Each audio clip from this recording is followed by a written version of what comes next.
Wonderhussy here, just cruising around the desert on a freezing winter's day. And it's not even winter yet, it's November 23rd, so it's technically still fall, but whew, I think it's only in the 40s. So if you ever see the desert on TV and think it's always hot, well, think again. But anyway, I'm sort of making my way up north to visit my mom for Thanksgiving. But, well, it's the middle of the coronavirus pandemic. So I have to stay isolated from all other humans. So to that end, I'm sleeping in my car and just sort of poking around, various isolated places in the desert, along with a bunch of other adventurers. Man, there's like 3 different adventure rigs parked in this area. So, hey, unfortunately, even isolation isn't all that isolated anymore. But I should be able to at least keep 6 feet distance. Anyway, I'm at a place that I've been to a bunch of times before, but for whatever reason, I never made a video here. And I don't know why, because, well, A, it's absolutely beautiful, and B, it's got a really good story. So you can see we're out here in the middle of this gorgeous Joshua tree forest, right in the Mojave National Preserve. And there's this really cool granite rock outcropping with a cross on top of it. And, well, that's where the interesting story comes in. So this cross was placed here, I think, back in the 30s, the 1930s, by, I don't know if it was by a group of World War I veterans or somebody who just cared for World War I veterans, but it was erected and dedicated to the memory of everyone who lost their lives or served in World War I. I'm not sure if this has anything to do with the cross, but there's a really neat old mine camp and cabin kind of in the general area that was built by a guy who fought in World War I. He was from Los Angeles, and he got his lungs got messed up from tear gas. You know how they used to use that poison gas in World War I? Well, they probably still do. Anyway, his lungs got messed up from that, so he moved out to the desert because it was a better climate for him to breathe. And he lived the whole rest of his life out here. So I'm not sure if he had anything to do with this monument or not. But it still stands here to this day as a beacon to all who pass. But actually, this cross wasn't always up here, okay? It's had a very checkered history. So it was erected here in 1934. And then I'm unsure as to the exact sequence of events. Sorry, I don't have cell signal here and I can't look it up. But this all used to just be BLM Desert, I think, and then it became the Mojave National Preserve in I feel like it wasn't until the 90s or even 2000s that it became a national preserve. Whatever the case, I guess I don't know if it was the ACLU or some kind of civil liberties group took issue with the fact that there was a Christian, what would you call it, a Christian piece of iconography on federal land, because we're here in the United States, we're very proud of our separation of church and state.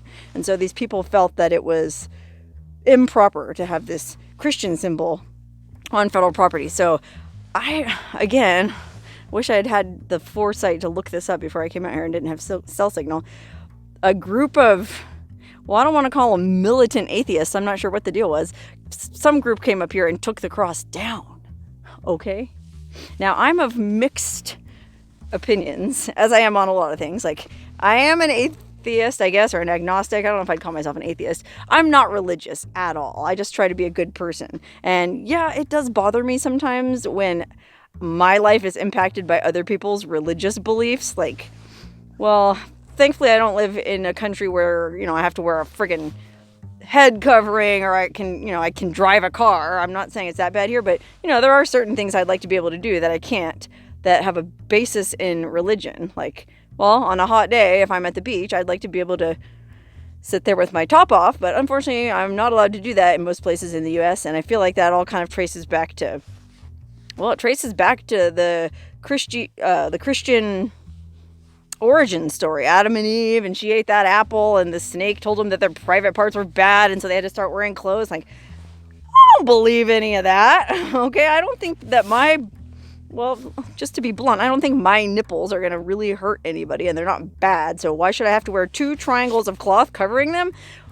I don't believe in this whole story about this snake and this apple, so why should it impact me? Well, it does impact me, even though I live in a country that supposedly has separation of church and state. So I get the argument that the ACLU or the atheists or whoever it was that tore this cross down, I understand their point of view, but I feel like you're certainly not going to win any converts by coming in and tearing down a cross that was erected in the memory of World War I dead. You know what I mean? Like, that just seems salty. Oh, look, there goes another adventure. Yosemite. Dang, there's all kind of people out and about adventuring today. Crazy. Anyway, let's see if we can climb to the top of this formation. I know I've done it before. See what it looks like up there by the actual cross. Yikers. Good thing I'm wearing boots.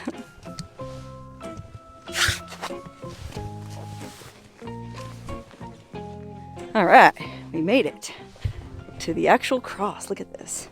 I mean, the cross itself isn't really that fancy. It's just two metal pipes welded together.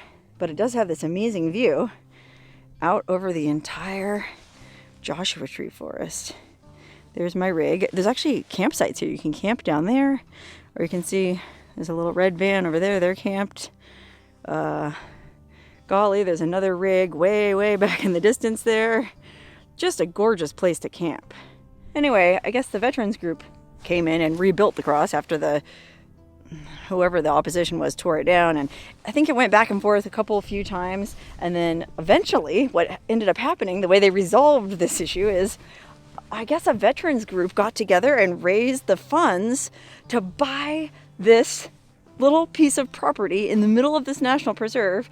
Again, I'm not sure how that worked out or when exactly it happened, but I think this little chunk of land we're on is private property owned by whatever organization put this cross up. So because it's private property and it's not part of the national preserve, it's not state property, well, by golly, they could put a cross up or basically do anything they want. So now when you come out here, not only is the cross still standing, but there's a bunch of little signs down there that we'll go check out, and it gives you a little bit of information about the group that put this up. Now that I think about it, I probably should have read that information before I started making this video.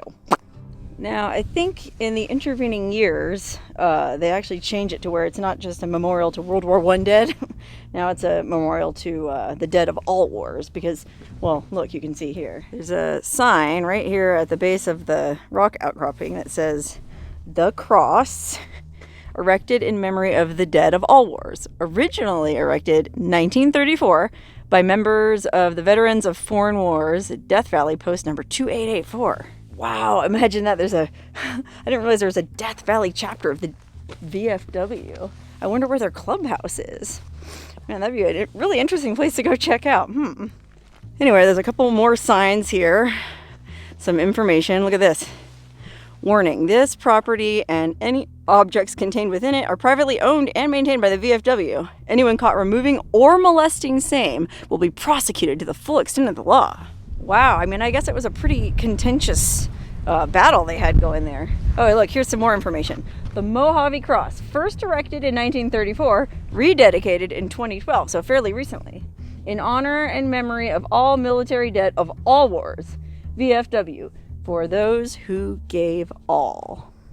And then there's another sign right next to it that basically says the same exact thing. I'm not sure why there's two of them, but this one's in color and it's kind of fancy. That one's just kind of rustic welded metal. But on the back of this one, there's also these... Oh, look, here's a short history of the Mojave Cross. Yeah, I should have read this before I friggin' started blabbing. Okay, wow, I actually got most of the information right. Okay, so apparently that miner guy who lived out here was the one who put the cross up, him and his friends, back in the 30s. And when he passed away in 1984, he delegated, because he was the one who took care of the cross and, made sure that it was in good shape. Well, he delegated that responsibility to another guy who lived in this area. This guy here named Henry Sandoz. Look at him. He looks like a character out of a Western movie. And that's his wife, Wanda. Well, I guess after the first guy died, they were the ones who took care of the cross for many years. But it says here that in the year 2000, the Park Service got a complaint from a guy who lived in Oregon about there being a religious thing on public land. So first they just it says they put a heavy bag padlocked over the cross to cover it up while I guess it was being litigated. And later the bag was replaced by a wooden box. So they just covered the cross so that nobody would be offended by it while it was being litigated in court.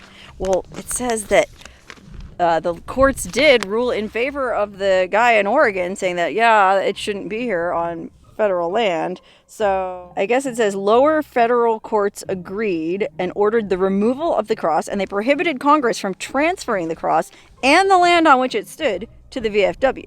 So that's when it was covered up with the bag and the box, and well, it went through all this appeals process, and apparently the appeals went on for a long time, because it says in 2010 the Supreme Court reversed the lower court's rulings and basically said that, yeah, they can transfer the land to the VFW and keep the cross there. But just days after they made that ruling, vandals came in and stole the cross. So that's when the cross was stolen, in 2010, not even that long ago.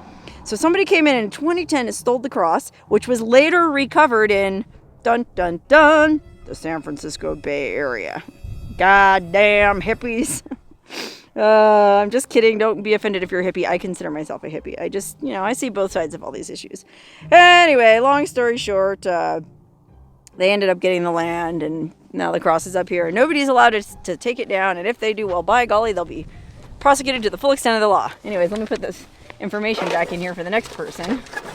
It's pretty cool that they have these here. These guys do a really nice job maintaining this site, and it's cool that they allow you to camp here. I mean, this is private property, okay? But they have picnic tables and a couple fire rings, and oh gosh, it's just an absolutely beautiful place to camp. Okay, now before I get back in my rig to continue on my travels, I want to show you guys something else that's kind of interesting. So you can see the crosses there, kind of surrounded by beautiful Joshua trees. And then you can see this sort of highway or road runs through the Joshua tree forest. And then you can see on the other side of the highway, the Joshua tree forest was horribly burned. That's right, this past summer there was a terrible wildfire out here, and this whole area was burned up. I mean, look at these friggin' Joshua trees. I mean, Joshua trees are kind of surreal looking to begin with, but when they're burned, I feel like they're even more surreal. Look at that.